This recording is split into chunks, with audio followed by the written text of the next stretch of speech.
lost all control. Her gravity is all that I know. She's over me. She's over me. She comes me with her hypnotic dance. She holds me here with only a glance. She's over me. She's over me.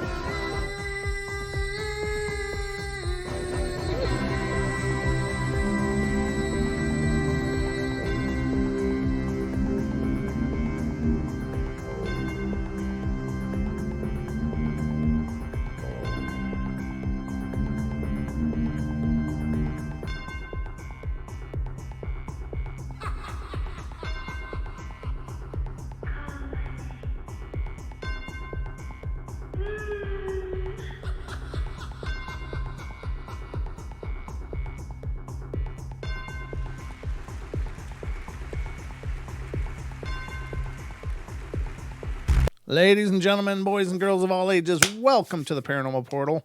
I'm your host, Brent Thomas. These are our night terrors, so I hope you're ready to be night terrored once again.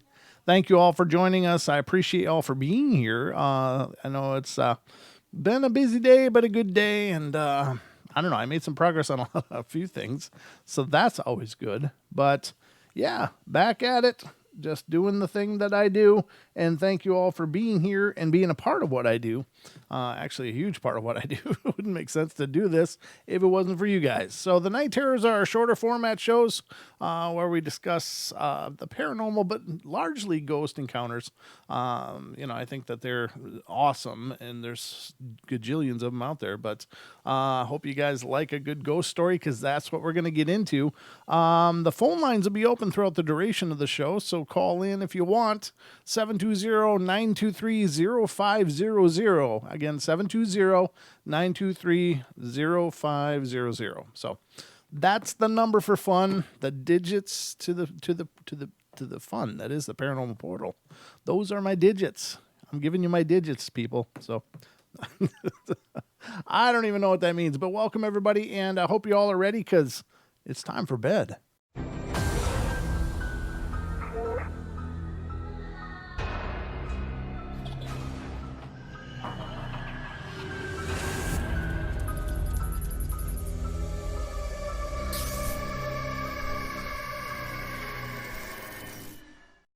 Oh, that's cool. I like that. It's what you make. It says lights out, candle lit, incense burning, portal on. What else could you need? I don't know. You're doing it right, though. I'll tell you that. Wow, that's well done.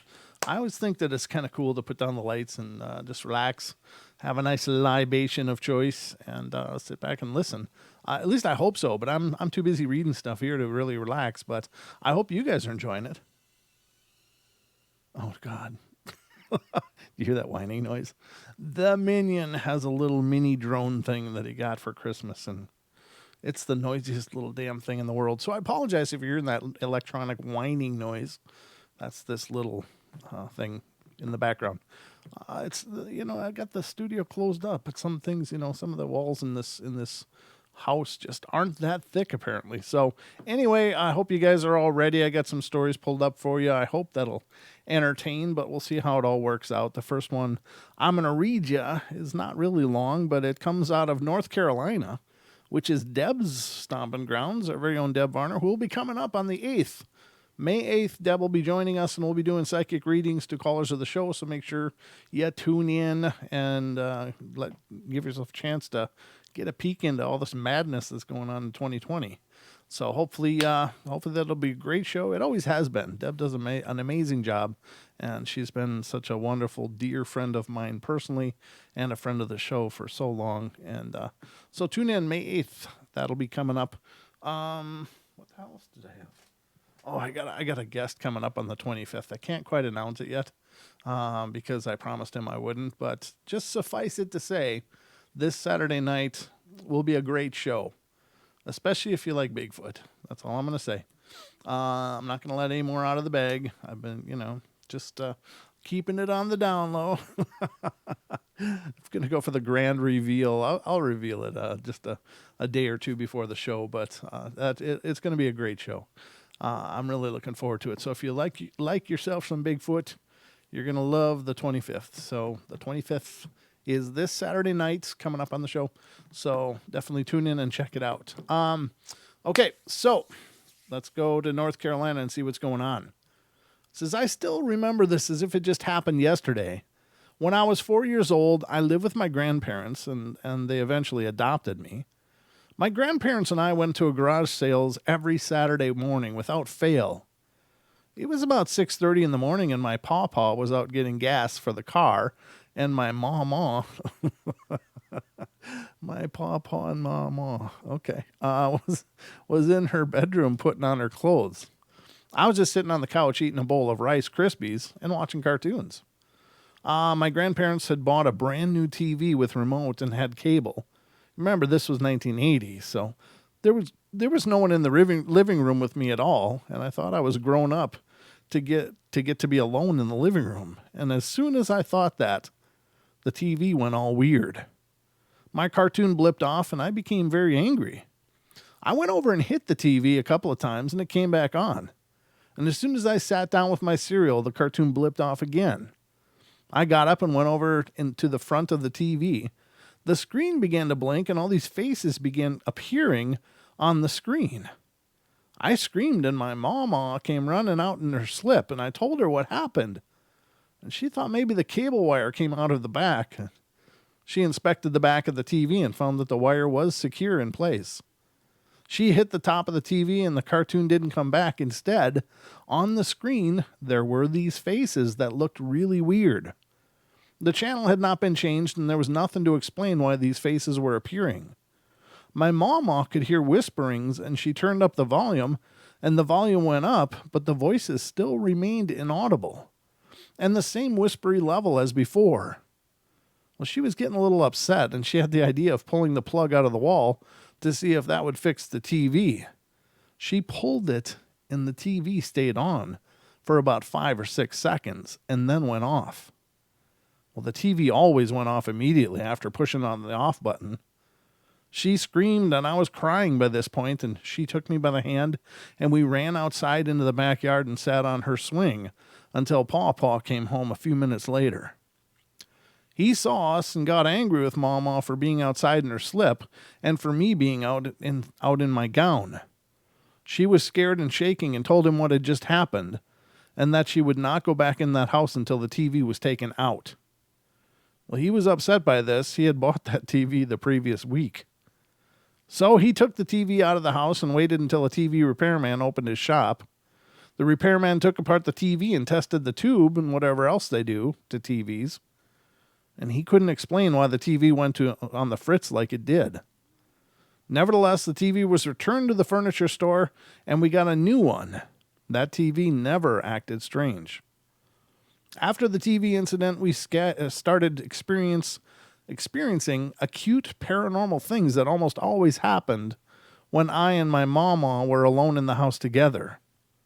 This story is absolutely true, and until I grew up and had my own children, I never told anyone this story. My mama never told a soul, and as far as I know, she took it with her to her grave. Wow, that's pretty intense. What do you do about that? I got to take a couple aspirin. Hold on. Got a little bit of a headache.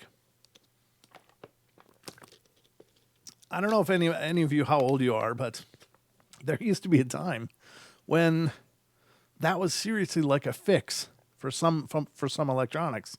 Like you could literally smack your TV and sometimes it would work. And you got to understand the electronics back then were a lot different. They were like tubes and they were wires. They weren't these like nano circuit boards with, compressed chips on them and stuff.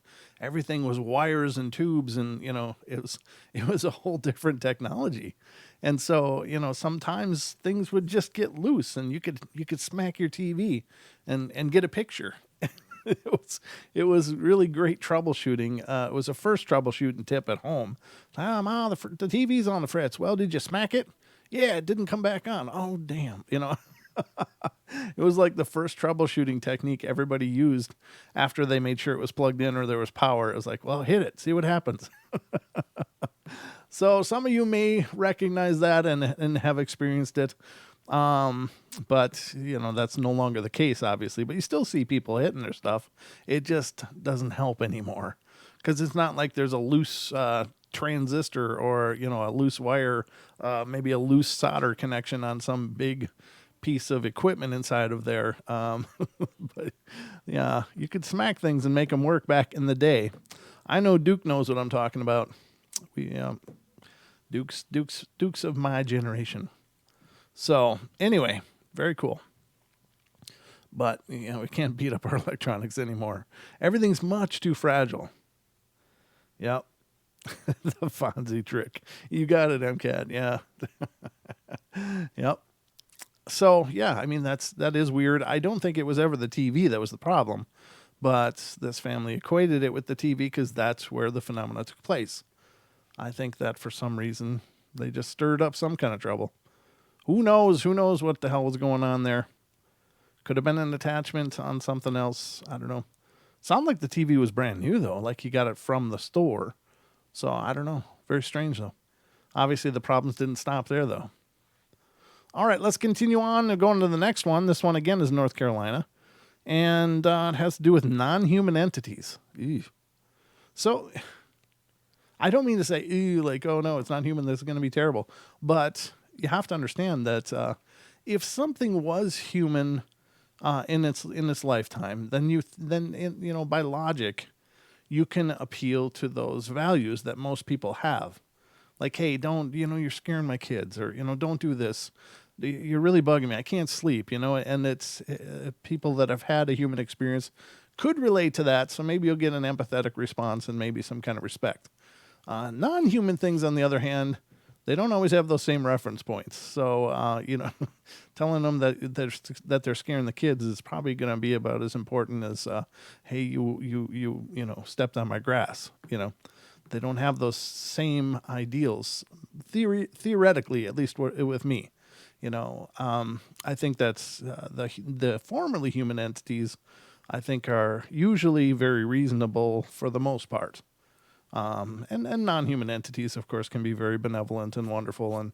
And I don't mean to imply that they can't, but I'm saying if something going sideways and it was never a person, it's going to be harder to convince it to stop.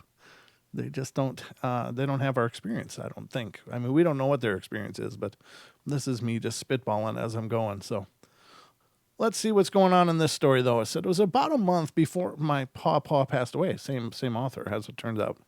Okay, I didn't realize that before.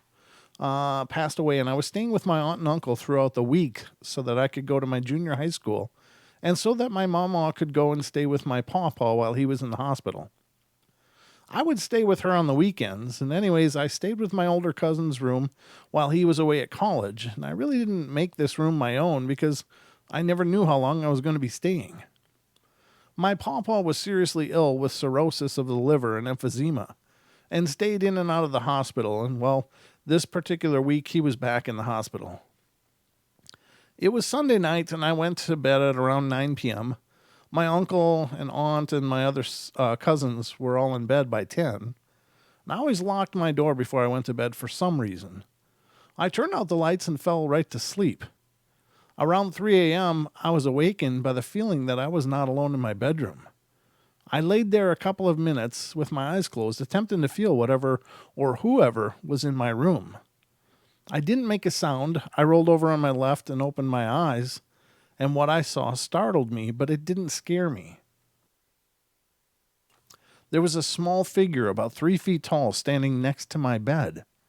It looked like what a cherub would look like. It was entirely black. Its skin looked like used motor oil, and it was smiling at me. Well, this thing looked just like Uncle Remus Tarbaby from the old Disney movie. I didn't write this, so my apologies if that's offensive. But I tried to look at its eyes, but it seemed to look like the rest of it. It just stood there with that creepy smile. I didn't say a word and didn't move a muscle. I took a deep breath and put a sheet over my head and wanted God to take this thing away. Well, I sat there for a minute and peeked out, and I caught it as it made a break for my door. The door swung open and it disappeared out of it, and the door closed, almost latching. It still wasn't scared. I still wasn't scared out of my gourd. I was just wondering how that thing opened my locked door and got out. More importantly, I was wondering what that thing was. When it was time to get up for breakfast, I asked my aunt, uncle, and other cousin if if they were in my room playing a trick on me, and they all said they were asleep and don't know what happened. Well, I still don't know what that thing was. My uncle had built their house around an area where American Indians once lived because they've found pottery and arrowheads that would appear in the backyard after a rain. Could this entity be a spirit of a long-lost American Indian? Or could it be one of the protective spirits? I'll never know what that thing was. That is really curious. I don't know. I don't have any idea what that person saw, but that's pretty creepy. I don't know. This person actually did a whole bunch of other submissions, but I guess we'll get to them when we get to them. Just kind of going chronologically here. This next two are from the same person, so we'll read these and then see what we come up with. Oh, next four. Three of the next four are from the same person, so hold on a sec. It seems I've got a call here, so let's get to the call first. All right, this is area code 605. You're on the air. Hey, buddy, it's Taco. Hey, Taco, brother. How you doing? Good, you? I'm doing well, thanks. Thanks for asking. How's things in your world? Good. Oh, great. Everything's actually doing pretty good. So Oh, good. one of So, the better days I've had lately. So oh, good. That's always a good I thing to hear. What's on your sorry, mind? go ahead. What's on your mind tonight, brother? Oh, not a lot really. I don't have a lot of paranormal to talk to you about. I more or less called in, so everyone on there knew that Taco Tuesday. I'm still here, and I just wanted to. I do have a little bit of paranormal for you, so don't worry. Oh, no, that's fine. That's fine. Um, you know, just wanted to say hi to everybody, make sure everyone's doing good and staying healthy, and make sure that you and the long beard were doing good, and everyone's staying happy and keeping their heads up. So Yeah, I was just with on a show with Don earlier today. We were guests on an open mic show on TFR earlier. So he and I and Paisley and Lucky One we all did a show together. So that was a lot of fun. But he sounds like he's hmm? doing great. Yep. Good. I'm glad to hear it. I just I don't know how paranormal this is, but this is a paranormal show, and I didn't want to call in just to say hi, but You can call in well, just I to say did. hi too. I won't lie. Yeah, it's always But welcome. here's the deal. Okay, now, um, I remember all these shows. I've been listening to all your shows, obviously, and blah blah blah, so on and so forth. And you always say don't put what children see or say behind, or don't acknowledge it, because could be detrimental, and they see things that we don't. Right. Yeah, you got to acknowledge what they're seeing. So Yeah. yeah, so obviously, I have a 2-year-old now, and she's learning how to scream and yell at her parents. But Okay.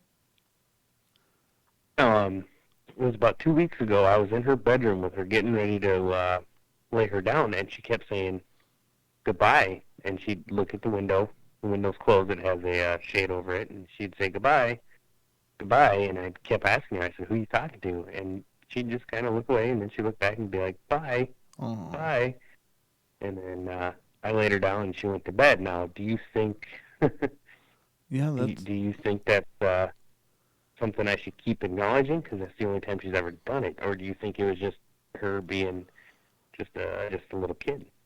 it's hard to say, but it's definitely something I would keep an eye on because listen for her to and watch her to see if it's a she, right? You have a daughter, right? You said it's a daughter? Yeah. Yeah. Yep. So watch what she's Yes. doing, watch if she's seeming to look at things that you guys aren't seeing, or any facial expressions as she's looking around, that kind of thing. It could just be a one-off thing, like maybe she saw a loving spirit and said goodbye, and that wouldn't surprise me much at all, because I think that our ancestors probably come and visit us all the time, and so it could very well be something like that. But just keep an eye on it. I guess, if she suddenly starts talking to the closet or things like that, I would pay attention to that pretty closely. Yeah.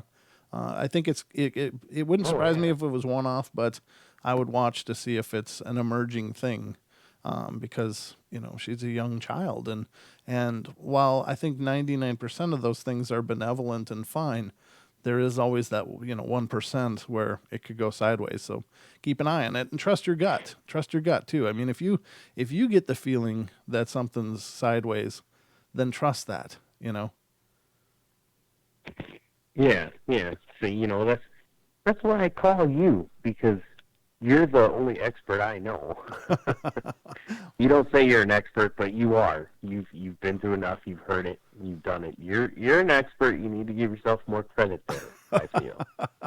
Well, I just For hate sure. I hate using that term because it implies that I got this all figured out, and I really don't. I mean, I have a lot of ideas, and I've covered thousands of stories doing the show, and I've been reading about this stuff all my life. But I just think expert just implies that I really know what the hell I'm doing, and I don't really know what the hell I'm doing. I think you do. I think you do, Brent. Otherwise, people Well, like me and Cat and World Bigfoot Radio Duke and Nessie and all these other people wouldn't be so drawn to you and your show. I think you have a greater sense of I what's appreciate that. there than what you're letting yourself on to believe. Well, and then there's, I don't want to be, I don't want to ever mislead people either, and that's of course a scary prospect for me. So I have a lot of ideas. I have a lot of thoughts. Sometimes I share them, but most times I don't, and partially because I don't want to give people bad information if I don't know for sure. You know what I mean? So there is that. No, no, I gotcha. Yeah. And coming from you, it's not bad information. It is it is well thought out and processed. Oh, Um, I'm trying to think of the right word here. It's well thought out and processed advice. well, thank you. I appreciate that. I try to give good advice, Eh, but no, you know, nobody knows everything for sure, especially in this field, though. Brother, there's about a million variables for any of these things, and nobody can know it all. But I just do my best, and hopefully, hopefully, I'm doing okay. But thank you. I really appreciate your vote of confidence. I really do. That means a lot. no, no. It's fine, man.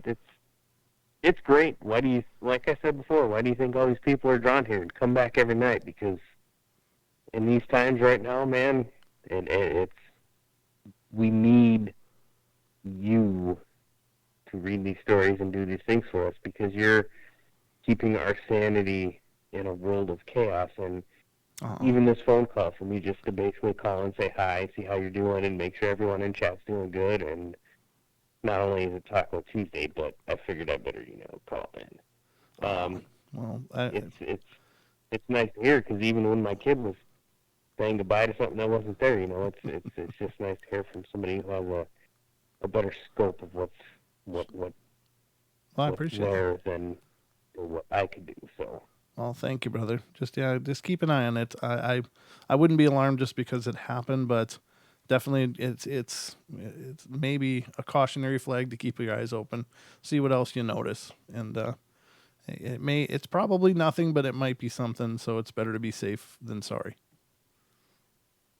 oh yeah, see, I had no sense of worry or dread, and Yeah, if good. something happened to where it become worrisome, I could just be Yeah, like, you know what, I'm bringing the portal into this and all the people with it, and yeah, that's what makes this show great. yeah. Well, the community around it is really so impressive to me. You guys are all wonderful, and I couldn't ask for a more amazing group of people to be a part of what I'm doing. So you guys are amazing. Thank you all. Good, Yeah.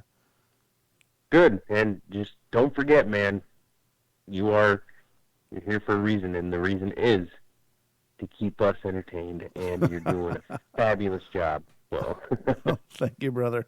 I really appreciate it, man. Thanks a bunch, and thanks for calling. It's great to hear from you, and my best to you and yeah, yours, brother. yeah, same to you. And I'm hoping that hopefully this phone call will get a couple more people to call in and just see how you're doing, and maybe just tell a story or two, because it's what we all need right now. And it may not be paranormal, and it may just be a question or so, but the weirder the better. Yeah, yeah, absolutely. That's what we do. That's our wheelhouse. All right, Taco. Thank you, brother. Fantastic. All right, you have a good night, man. All right, good night. Very cool. That's very nice. I don't know. It's not me. It's really not me feigning humility. It's just that I don't know if anybody knows what the hell they're talking about for sure. I got a lot of ideas. I got a lot of thoughts, but it's really flattering. It truly is. But I don't know. It's just I'm only doing the best I can with the information I got, and if that's helping you guys, that's really cool. I really want to be helpful. I want this show to be helpful, but at the same time, it is kind of nerve wracking to give advice because what if I'm wrong? What if I lead you guys wrong? So that's the hesitation that I have because I care about the listeners. I care about you guys, and I don't want to give you bad information. So, but I'll always share my thoughts as much as I can. So I'm glad that you guys appreciate it. Thank you guys so much. And thank you, Taco, for that call. That was a nice pat on the back. That's really cool. It's very, very, very cool. I'm just warm and glowing inside now. All right. So, yeah. Are you not entertained? You bet be entertained. Entertained. All right, so let's continue on. Again, this one is from the same author as the first two stories. So let's see what's going on here. And again, North Carolina, it says, I was very close to my papa and I thought of him as a godlike. And there was no one on this earth I loved more than him when I was a little girl. Whenever you saw him, you saw me. He passed away when I was 13, and I was at the point where I denied that he was gone, and I even refused to go to the funeral home and later to his burial. I always thought that he was somewhere on vacation and would come back one day, and finally one day, I snapped out of it and accepted that he was gone. Before I was to get married in 1996, I found out about my biological father. I read in the newspaper where his grandmother died and her funeral services were going to be held at the funeral home up the street from where I and my mama lived. I told her I wanted to go see my great-grandmother and perhaps find my father, so my mama called my mom and my mama's best friend, and we all rode to the funeral home together. My mama didn't get out of the car. I almost ran to the door to the funeral home, and my mama got me to stop and take a couple of breaths before I went in. I went in and went to see my great-grandmother lying in her casket. She was a beautiful and frail lady from what I saw. She had long, thin white hair and was put up in a bun and had on a pale lavender dress. I left the viewing room and scoured the room for a face that looked like mine. I never did see my father. Instead, my grandfather grabbed my mama's arm and pointed at my father. I don't know if they had words or not. I walked out with my mama's best friend. My father came running out and screamed that I was not his daughter. He became angry at us for even coming and making a scene. Of course, this upset me very much, and my mom didn't say anything to me to comfort me. Eventually, my mom and my mama's best friend left. Mama was doing all she could to comfort me, but it wasn't helping much. I fell asleep with tears in my eyes in her recliner. She covered me up and went to bed herself. I don't know what time it was when I felt this patting on my shoulder. It wasn't a jarring pat, just one that felt like someone was patting your shoulder to make you feel better. I barely opened my eyes and saw this golden-colored glow to the left of me. In my heart, I knew who it was. I smiled the biggest smile ever and told my pawpaw that I was all right now and thanked him for being there with me. And when I said that, the glow faded, and the patting stopped. My pawpaw was there to comfort his other favorite girl. His favorite, of course, was Mama, and then me. Yeah, that's creepy. Some people are so creepy. Oh, good Lord. I don't know. You never put kids through that kind of stuff. I mean, even if you don't think it's your kid, you don't go screaming all these terrible things to somebody that's just trying to find their heart. Good Lord. Some people. Oof. I guess it's a good thing that person did not raise this girl, or this person. I'm sure she's, obviously not a girl anymore, but it's a good thing that he was not the one to bring her up in the world, because obviously he's a real class act. And she was raised by people that did love her and gave her the foundation that she grew with. So that's always a good thing. Broken people should not be raising kids. Unfortunately, there's no test. There's no test. It's like, nope, you're broken. You cannot have children. Excuse me, hold on.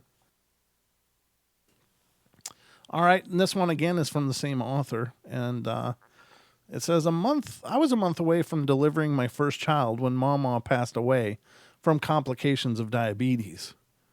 Her death struck me hard, and it hurt me like no other pain I ever felt in my life. I got to her 5 minutes too late, and I felt like I never got to tell her goodbye. I was crying those body-shaking sobs, and my mom and aunt were scared that I would deliver my baby early. I was helped to the floor where I could cry and not stumble around and hurt myself. I was a real mess that night. She was supposed to have been there to teach me how to be a good mother to my child. I was angry at God for taking her away from me. I had my baby in March of 1998, and he was about 3 months old when the phone calls came.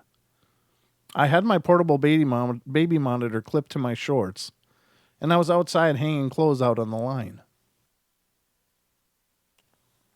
I just finished the first load and was going in to wash another load of clothes when the phone rang. I answered it, but I couldn't hear the person on the other end, and very clearly I kept saying, "Hello, is there anyone there?" And all I heard was this weird metallic-like whisper on the other end. I thought it was strange and hung up, and a couple minutes later, the phone rang again, and I answered it, and the same noise was on the phone, just like before, and I was saying, "Hello, is there anyone there?" I was about to hang up the phone when I heard my name. It struck me funny because it sounded just like my mama, who had died a few months ago. I said, "Mama, is that you?" I burst out crying, and the voice on the other end of the phone, "I love you and that baby. I'm okay now. I'm happy. Goodbye." After I hung up, I bawled. I'm wiping tears away from my eyes as I type this right now. I knew that she was no longer in pain and that she wanted to let me know that she loved me and her great-grandson. I told my husband at the time what had happened, and he thought I was going through postpartum depression. And I called my mama's best friend and she told me she got a phone call from Mama that same day. See, now I love those. I love those stories.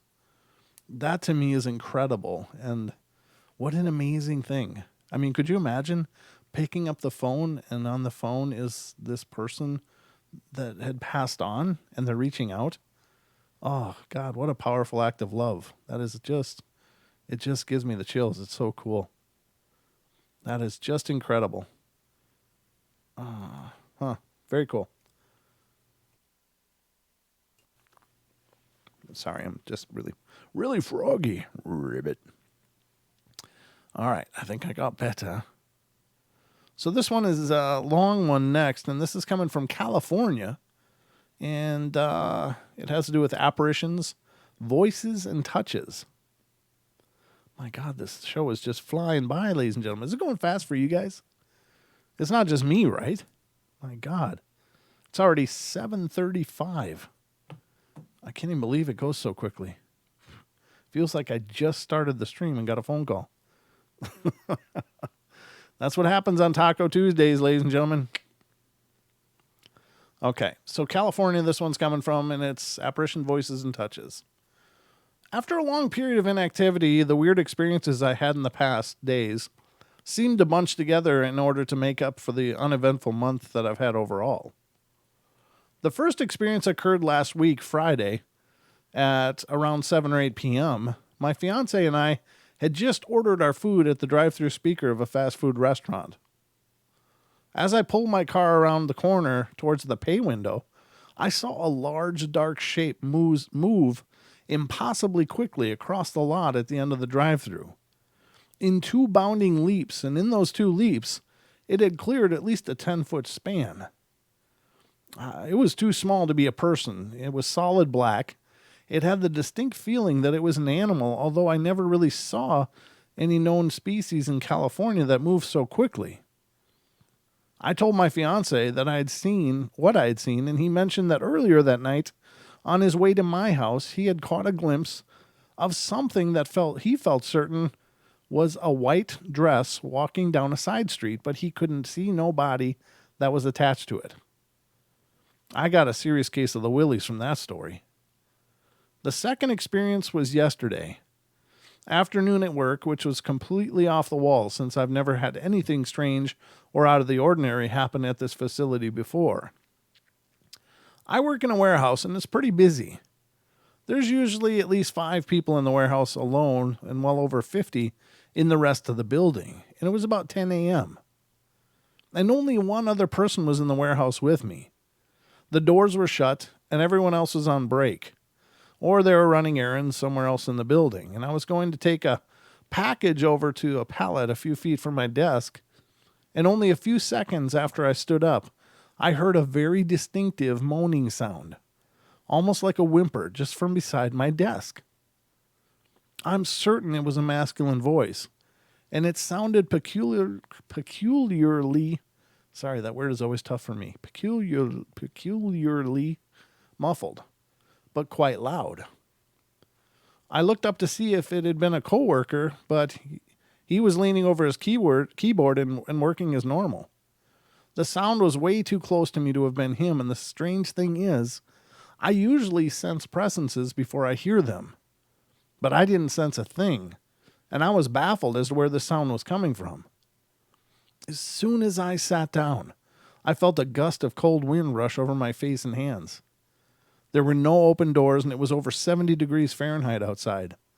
I'm not sure if this has anything to do with it or not, but the company I work for is a manufacturing plant for medical instruments, and there are cadaver parts stored in freezers upstairs which are used for surgical demonstrations. I seriously doubt that any spirits related to those parts would bother coming around here. But all the same, it was singularly odd. The second incident occurred last night while I was having an in-depth conversation with my fiance. We were discussing politics in the spirit of the inauguration of the new president, and somehow we ended up on the topic of scientific research and whether or not there are or ever were life on other planets. We were so involved in the discussion that we hardly noticed it had been growing dark, and we were sitting in the living room with a full view of our large kitchen.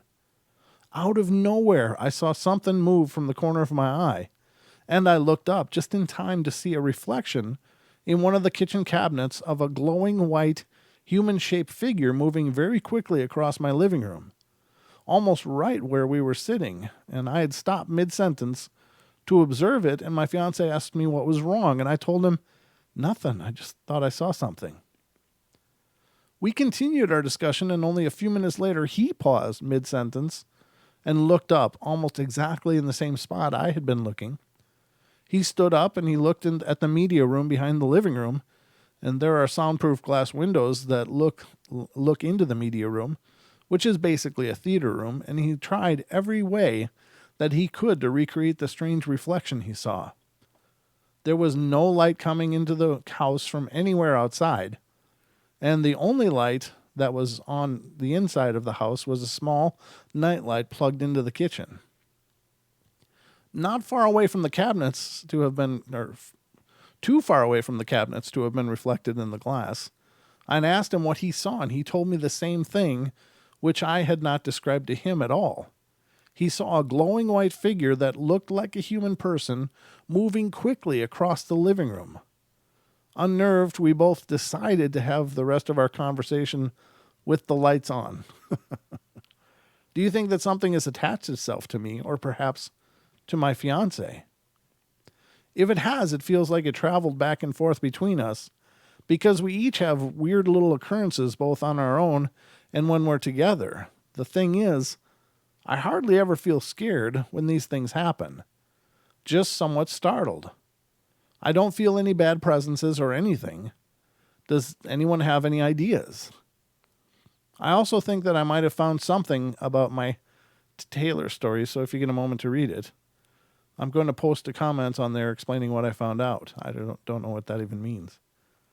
Huh.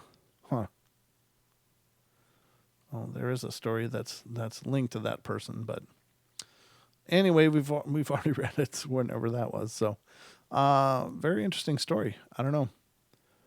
Weird glowing apparitions, ladies and gentlemen.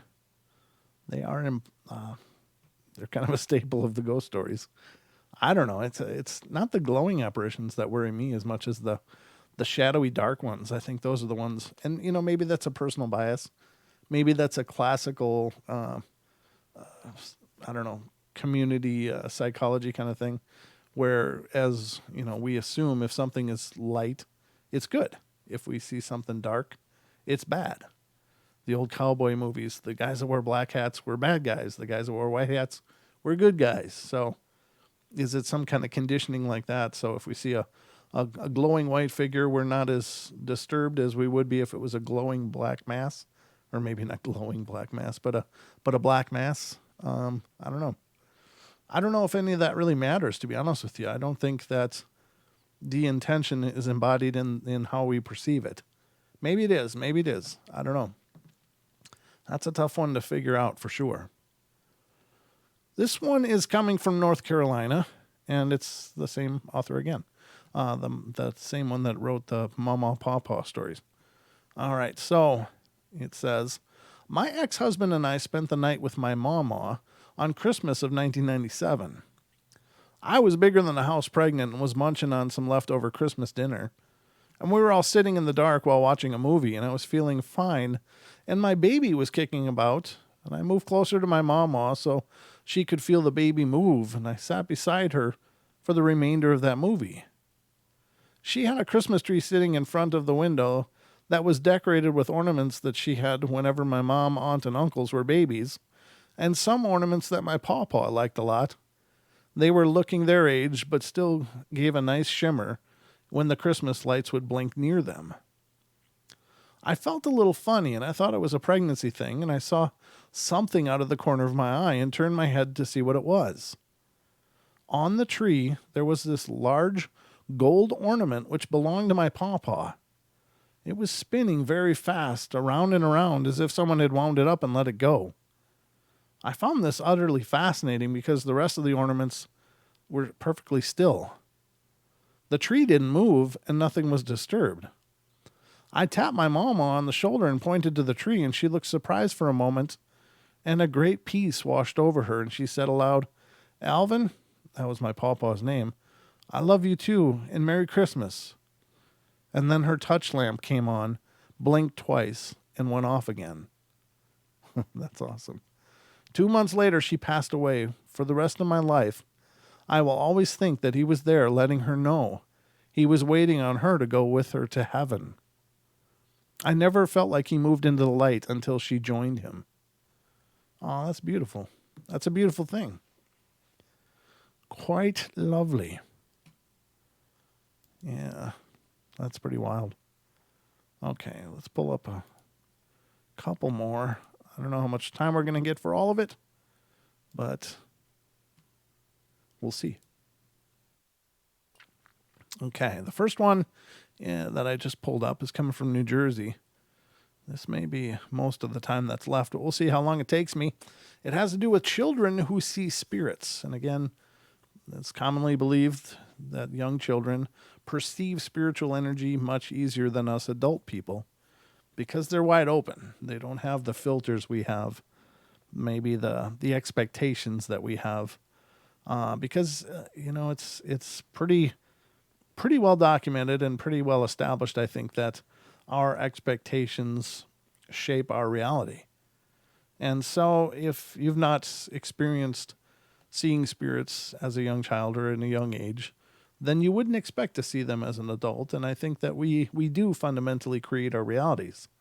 And I certainly believe that we create our perception because our own personal biases are reflected into what we see. Now, there's plenty of data out there that suggests that our minds only interpret a small percentage of all of the things that are going on around us. There's millions and millions of things happening at any given moment. And I can't remember the exact number, but our brains will only decode a percentage of that. And that becomes our experience. So how much more is going on around every single one of us that we don't perceive? It doesn't mean it's not there. It doesn't mean it doesn't exist. But we have conditioned ourselves, or maybe intentionally, maybe unintentionally, but we condition ourselves to perceive a certain part of the reality we're in. That doesn't mean that there isn't more going on, but those appear to be pretty well a substantiated fact. So it's not hard to believe that most people don't see spirits. It's not hard to believe that most people don't hear them either, because of course sound is part of our perception. So, but it doesn't mean that that's not happening.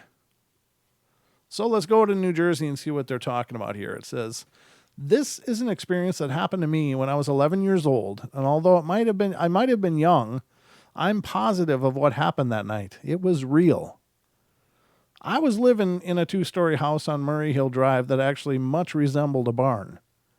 Downstairs is where the kitchen, dining room, and my 2 little brothers and my parents' room lay.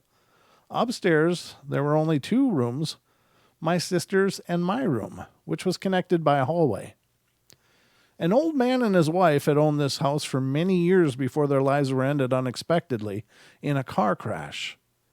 So my sister and I, being very superstitious, did not like the house when we bought it 2 years earlier. The house sat off a small road, and behind my house lay about 5 acres of woods. It was about 9 p.m., and I was just about ready to go to bed, and I decided to look outside to see if any stars were out. I opened my curtains and glanced out the window, and I realized it was totally black except for 2 ovals that seemed to reflect the light. I realized I was staring directly at a face in my window. Ooh, that's horrible. I gasped only to realize it was my cat Tunsis, or Toonie as we like to call him. I opened my window and let him in and muttered some profanities under my breath. Now my adrenaline was absolutely flowing vigorously and I was on edge. As I closed the window, the motion sensor lights came on from the back, and I quickly scanned the back fence. At first I saw nothing, and I went back to shutting the window, and then suddenly something caught my eye. It was a man standing in the woods, and he was hard to make out, dressed in dark clothing and nothing of his face visible to me. Just as soon as he had appeared, he ran into the darkness and disappeared. Now, by now, being 11 and being very scared of anything relating to ghosts, I was absolutely jumpy. I walked to my dresser, trying to occupy my mind with trivial things. I pulled out my clothes that I would wear tomorrow when the front of my bottom drawer fell off and landed on my foot, which to me felt like a hand grabbing my foot. Well, I screamed in horror and bolted down the hallway into my sister's room. She screamed also because she was so easily scared. I told her what happened, and she told me that the dresser drawer had been old and loose, and therefore it had fallen off, but I wasn't convinced. I was certain that a spirit had made it fall off. Whether this was true or just a coincidence, I'm not sure, but I decided to tell myself it was a coincidence. I got in bed sometime around 9:45, and sometime after that I actually fell asleep. I slept about a good 2 hours before I was woken up. It was whispering that I heard, and it came from the corner of my bedroom, the same corner my window was.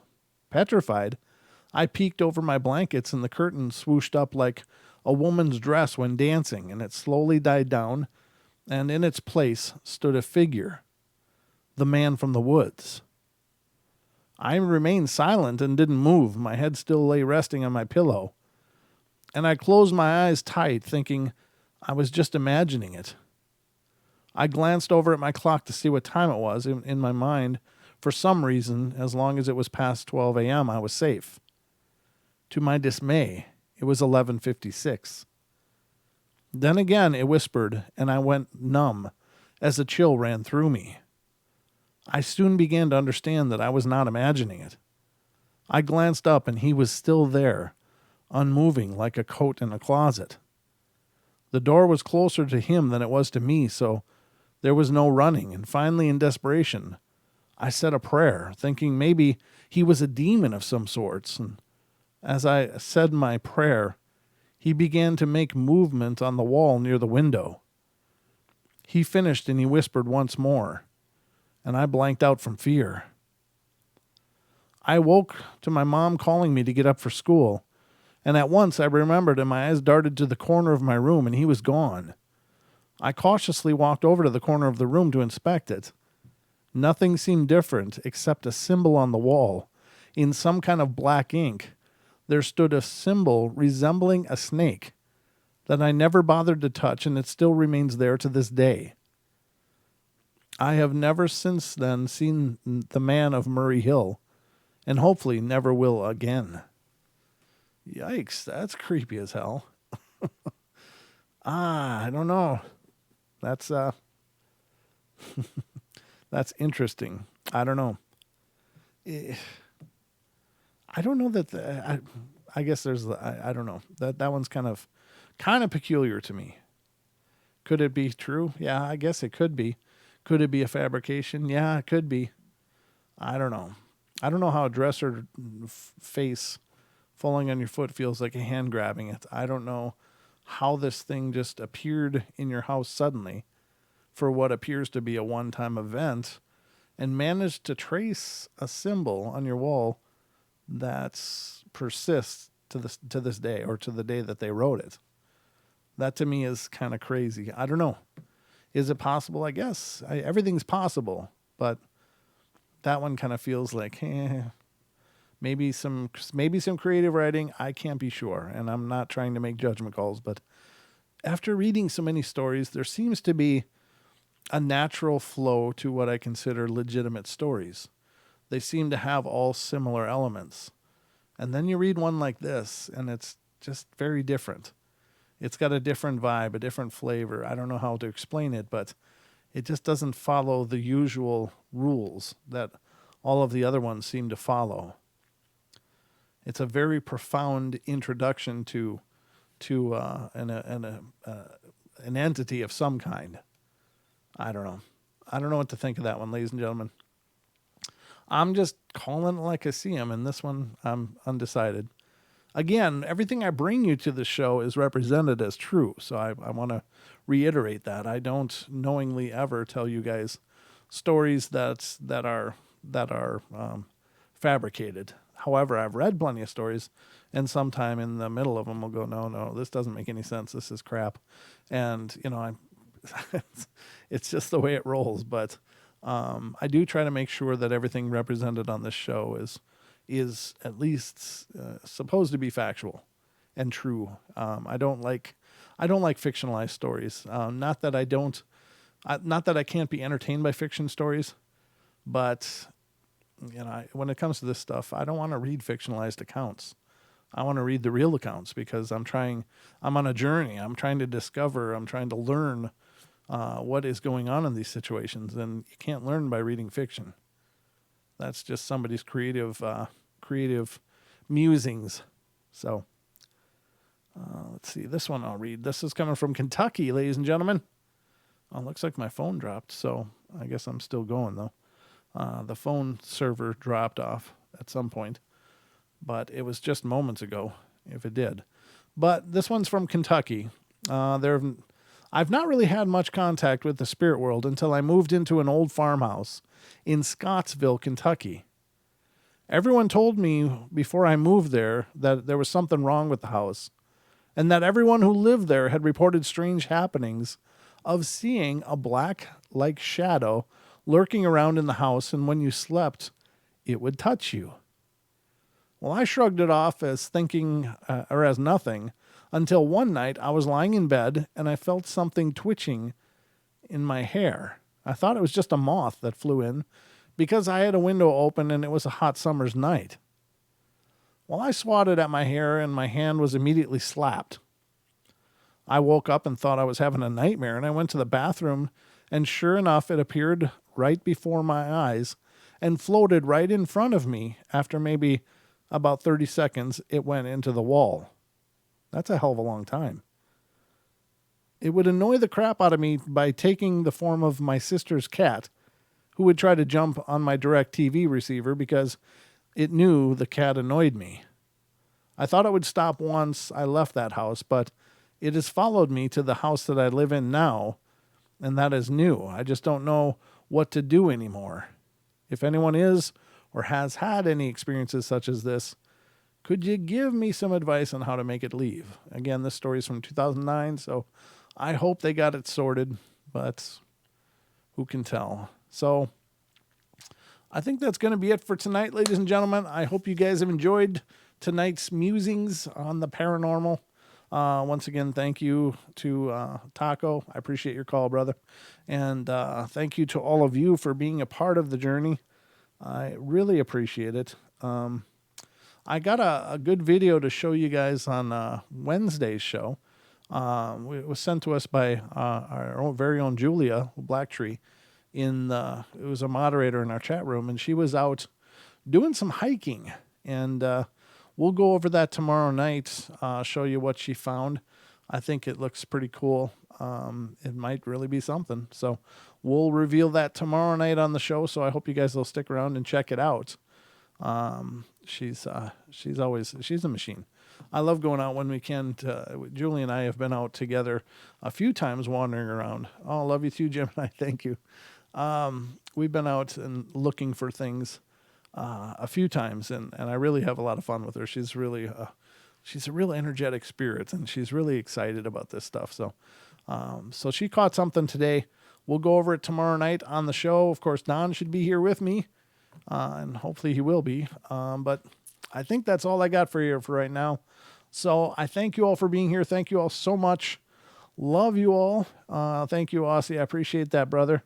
And thank you to everybody. Taco, anytime, he says. So you betcha, brother. Anytime. Call in anytime, too. Great to see you all. Thank you all so much. So I love you all. Be good, be kind, be nice. Take care of each other. Help each other out. Find the magic in every day. And remember to laugh as much as you can. And I'll be back tomorrow night with Dawn. And we'll tear up 2 hours of Paranormal Portal for you. So I hope you'll join us then. But you all have a great night and sweet dreams.